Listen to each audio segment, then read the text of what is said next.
on one of the really important objectives that we've got going on across the district right now. Back on October 10th, our Board of Education met in a retreat setting for about 4 hours and discussed the future of facilities for Grand Island Public Schools. And this is certainly something that we've been spending some time preparing for, to have that discussion, and we really wanted to get the board involved and now, involve the staff and ultimately our community in a discussion around what should Grand Island Public Schools have for facilities as we think about the next 5 to 10 years, as we think about the next 10 to 25 years, and then, really as we think, 25 to 50 years and beyond, what are our needs going to be?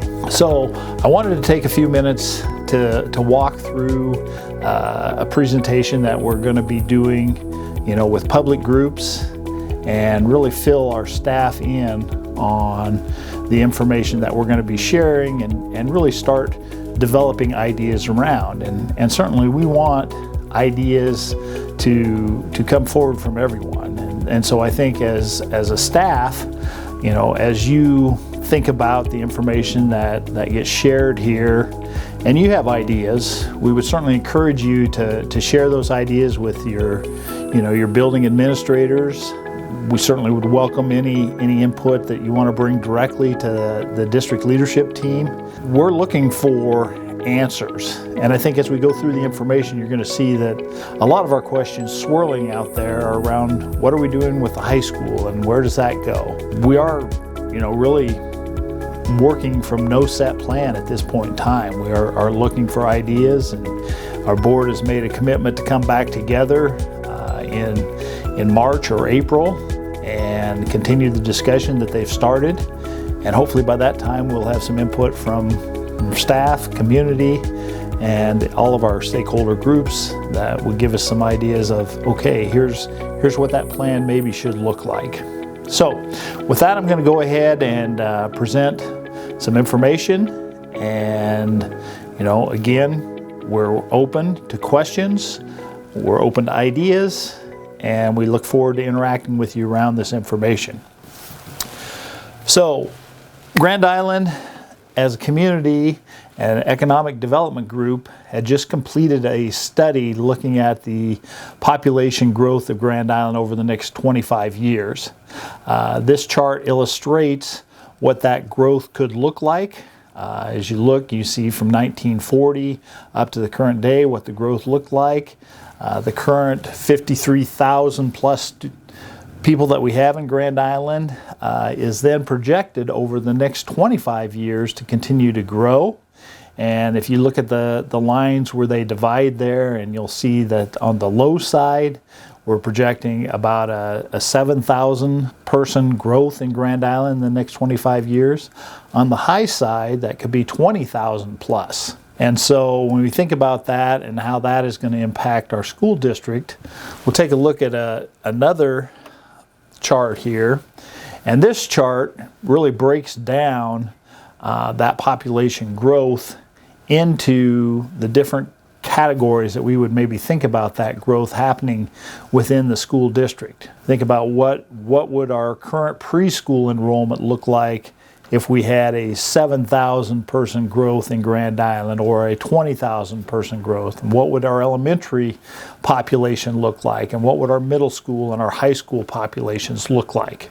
And that's really illustrated in this chart. And so if you look at the first dark column in the chart, that would be what our population in our different settings would be if Grand Island grew from that 53,000 up to that 60,000 mark.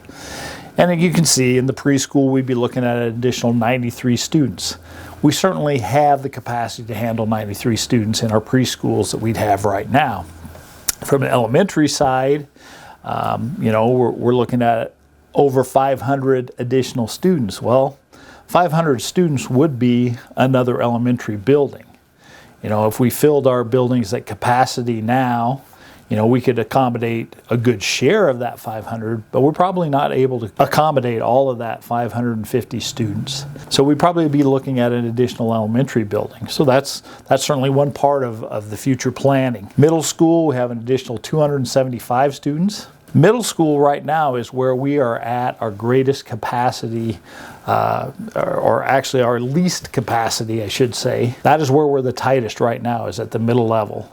And so we certainly are looking at what would that mean to us if our population in Grand Island continues to grow and we continue to have more and more middle school students. We're certainly going to have to do something in that area.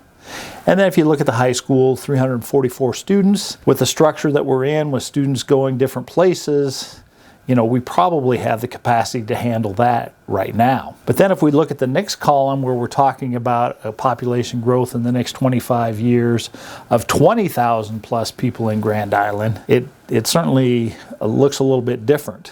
The additional almost 300 preschool students, we're going to have to add some preschool spaces. We have the additional 1,600 elementary. That's 4 elementary buildings. The additional 800 middle school students, that's another middle school. Right now our capacity in our middle schools is right around 800 in each of the middle schools. So 800 more would mean a second or a 4th middle school. And then the high school, certainly if you have an additional 1,000 students, we're over 2,700 students now. 3,700 students is probably bigger than we would ever want in a single high school. So again, we're going to have to make some decisions around what does the high school look like as we move forward. And then the final column there in this chart is simply if we ended up somewhere between the high and the low, with about a 25% increase, and again, up around that 66,000 people in Grand Island, then what would the numbers look like then? So again, you can kind of see part of the thought process that goes around this long-term planning is what is the population of Grand Island going to do? Certainly we'd love to have a crystal ball and be able to say, well, it's going to do exactly this and we can plan accordingly. We don't know that. So we have to be making plans for both the low side of the growth and the high side of the growth. And that was a lot of the discussion that the board went through. So let's take a look at those different categories. And those different categories, let's start with the preschool. As we said, if we have that low side of the growth, we probably have the capacity in our preschools right now. We have the O'Connor Early Learning Center. We've got spaces available there where we could be moving some additional students in there. We do currently use a couple of the classrooms that are set up there. We've got a contract with the YWCA. They've got childcare going on in a couple of those classrooms. We might have to recapture those classrooms for preschool classes at some point in time. We also have preschool going on at Star. Star was built with the capacity to add on to it. So on one part of the Star building, there was space that was designed, not built, but designed for additional preschool. And that preschool space could be added at any point in time. Obviously, when you start adding space, you're going to add costs. And adding that preschool space at Star right now, if we were to do that today, that's about a $5 million undertaking. So again, we have to start thinking about, well, where do we need the space and when do we need the space and how are we going to pay for that space? So Star would be one option there. We also have preschool at Lincoln. And right now that preschool is housed in our modulars that are there. There is a long-term design for Lincoln that would add permanent space that would house not only the preschool that's currently there, but some additional preschool space. Again, that addition in today's dollars would be about a $5 million undertaking. Another place that's planned for preschool, but hasn't been developed at this point in time. Also at the new Jefferson building, one of the plans that was put in place at the time that building was built was the idea of a freestanding preschool building there on that site. And again, that's something that wasn't done, something that we don't need at this point in time, but there is space and a plan in existence for developing that. And again, another $5 million. So you see that plans are already in place for preschool. And so I think we're in a good place there. It's just a matter of when are we going to need space, and then again, how are we going to pay for that space. So let's talk a little bit about elementary. With the bond that was passed in 2014, we really put ourselves in pretty good shape for elementary buildings at this point in time. We have good capacity for where we're at right now. But obviously, if we think about the next 25 years and having an additional 550 to 1,600 students, we're certainly going to have to be thinking about adding elementary space at some point in time. When we think about that, part of what we have to be thinking about is where would we add elementary space? Well, obviously, the ideal would be to add elementaries where we're adding houses and people are living. One of the things that we've done is we've done some looking at what land spaces might be available down in the southwest part of town where the new hospital has gone in. There's housing developments going up in a fairly rapid pace down in that part of the community. And so I think it's fairly logical for us to think that at some point in time we're probably going to need to add an elementary building in that area. And so we've done some looking at what spaces might be available and appropriate for an elementary building down in that part of the community. Again, when we start thinking about middle school and high school, we also have to be thinking about, is that the same area that we should be thinking about for those type of buildings?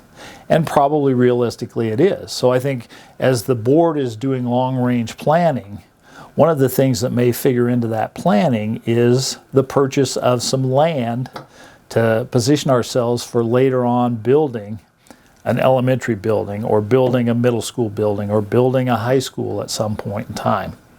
So again, I think that's part of the board's discussion right now is, should we be buying land? And again, I think when we think about land, that is, that's an investment. We buy the land now, we cash rent the land, until we're ready to use it, and then we have it available when we are ready to use it. Or we never use it and we make the decision that we're going to sell that land.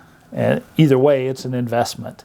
So I think it's certainly something that our board does need to be thinking about. So if we were to build a new building down in that area, one of the things that people always want to know, well, what would it cost us to build a new elementary building? Well, in today's dollars, and again, the longer we wait, the more expensive it's going to become. But if we were to build a new elementary building today, it's going to cost roughly $30 million. And so again, when you start thinking about, well, okay, when's the right time to build? Where's the right place to build? And how are we going to pay for it? Those are all questions that our Board of Education is going to have an answer for. And so those are the kind of discussions that took place during that retreat and will take place when we meet again. One of the other areas that we have to be considering right now is the Good Life District.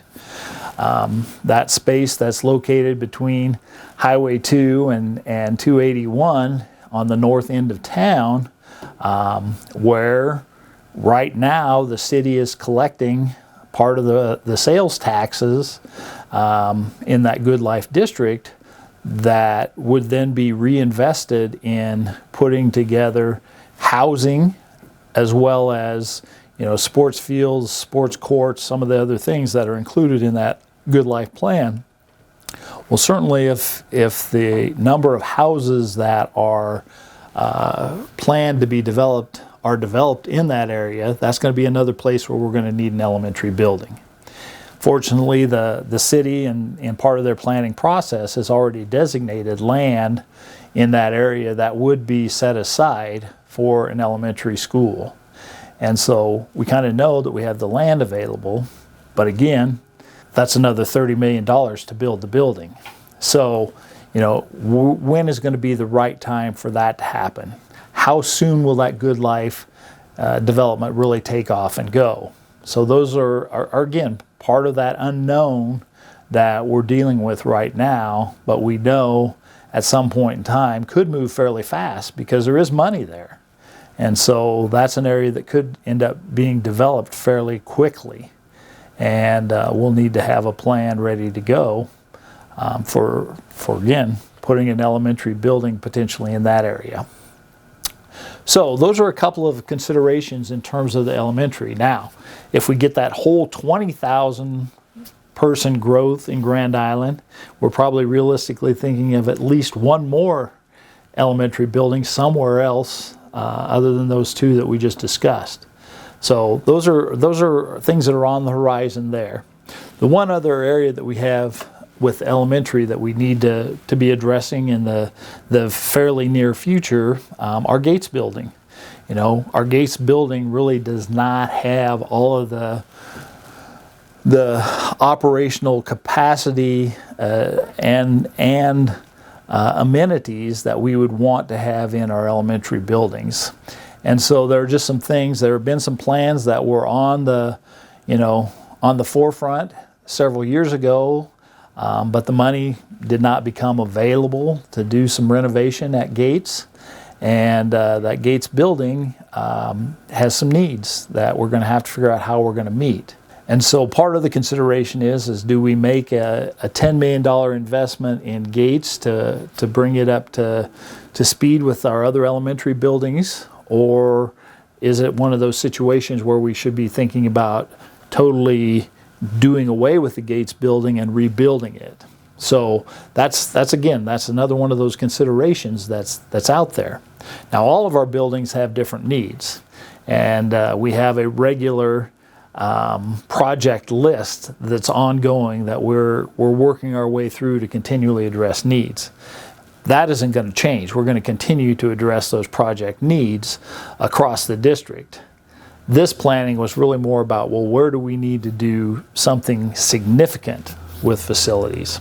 Now let's take a look at our middle schools and talk a little bit about what our needs in the middle school are. And again, for the most part, we've done what we have been able to do with our middle schools. We think about the Walnut building. You know, it's our largest middle school right now, and it's at a size where we really would not want to make it bigger. So we're not really looking at expanding capacity at Walnut. The one thing that Walnut really needs is a second gym. You know, we added a second gym at Barr. We haven't been able to add a second gym at Walnut or at Westridge, and those are our needs that both of those buildings have. So really, when we think about Walnut, the only thing we really are thinking about there is maybe at some point in time we need to add a second gym. Well, second gym, there's another $5 million. You know, it's just, you know, $5 million is just a popular thing for, you know, the cost of projects. So $5 million here, $5 million there. You know, after a while, those $5 millions do start adding up. So then if we look at Westridge, Westridge is the building that really, when we think about expansion of the middle school without adding another middle school building, Westridge is where that expansion would happen. When it was built, it was designed to have several additions added on to the building. You know, there's additional classroom spaces, there's additional gym space, there's additional space for the fine arts programs that were all included as part of the original design, knowing that at some point in time there would be a need to expand our middle schools. And so that's already built into the design of Westridge. And so when we think about, well, what's going to happen with middle school in order to deal with an expanding number of students, well, the first thing that's going to happen is we're going to probably have to do a project at Westridge to address the immediate need. Now, if you go back to that 20,000 growth in Grand Island, and we have a whole nother 800 middle school students, we're probably thinking about, okay, is there a need for a fourth middle school? But initially, the need is going to be addressed probably through an expansion of Westridge. And if we look at that and what that would look like, it's not $5 million. Now we're up to $22 million for that expansion at Westridge. Again, that's a pretty significant project. When you're thinking, you know, about $22 million and what that would mean. That's not money that we're going to have just sitting around. We're probably looking at going to our taxpayers and asking them to vote for a bond in order to do that kind of expansion. And so as we're thinking about things and the board is planning, they have to be thinking about, well, when would be the right time to go to the public for a bond to maybe do an expansion of Westridge and an elementary building, or maybe it's an elementary building and rework of gates or rebuild of gates and the middle school. So where's the right time and what's the right amount to go to the public with, I think are questions that the board is wrestling with right now and is going to continue to wrestle with. So the other middle school obviously is Barr. Barr is at capacity right now, and there really is no place to do additional adding on to Barr. Again, Barr is pretty much going to be what Barr is currently, and really don't see any expansion plans there. Well, that brings us to the high school. And the high school obviously is a big question mark, because we are big right now. 2,700 students is, I think, the third largest high school in the state. We have been the largest high school at times. It just depends on what Lincoln and Omaha are doing with their buildings at the particular time as to whether we are the largest or not. So again, that question lingers: what is the right move for us to make with our high school? There are some opportunities to expand our existing building. There are places where we can add space at the current high school. There are some plans in place for that. That might be one of the things that we do. Now, one of the things I think it's always important for us to remember is that the high school was initially built in 1955. It's currently 70 years old. Now, not all the parts are 70 years old, but there are parts that are 70 years old. And so, start thinking about that, and we're thinking about, okay, what's the next 25 years look like? Well, 25 years from now, it's 95 years old. A 100-year building is a pretty long life expectancy for a building. So where do we go with the existing building? And do we add other buildings at some point in time? That's a question that's out there that we're going to have to come up with an answer for at some point in time. So obviously we've got the high school building. Now, along with the high school building, we also have the Islander Annex, the old principal building. This is one of those things that we get lots of questions around, because people don't understand the programming that we have going on there now. We actually have most of the lower floor of the principal building is currently being utilized by programs that we have. And is it in the best utilization possible? Probably not, but it is space that we're using, and if we did not have that space, we'd have to be finding space for a lot of different programming in other facilities. So it is being used and being used effectively right now. Now, when the principal building was purchased, it was certainly a bargain that the board saw opportunity and pursued. I think with the intent that we were going to locate some of our academies there. Maybe it was going to be the freshman academy. Maybe it was some other academies that we could fit into that building. I think one of the things that happened, obviously, right around the time that that building was purchased, we had COVID, and then as we came out of COVID, everything was way more expensive. What they, I think, initially had thought about was going to be maybe a $20 million renovation of that building is now $40 million plus. And so is that the right move to make? Do we make that kind of investment to create additional high school space, or is there a better investment to be made out there? And so I think that's one of those weighty questions that our board is going to have to wade its way through, and that's an area where we're certainly looking for all of our stakeholders to weigh in on. we need to hear from our community. We need to hear from our staff.